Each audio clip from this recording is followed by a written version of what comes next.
Patuloy pa rin nakakaapekto ang apat na weather system sa bansa. Makararanas ng maulap hanggang sa maulang panahon sa Davao Region, Soc-Sargen, Basilan, Sulu at Tawi-Tawi.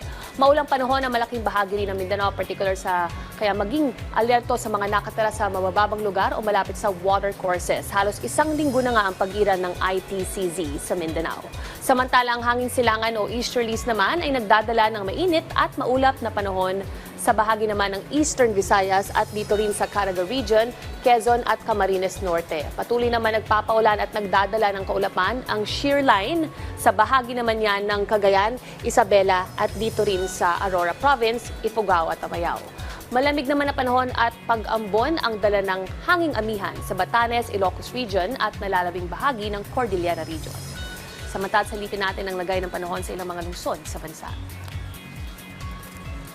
Yan muna ang latest sa weather this Wednesday. Stay safe at stay dry.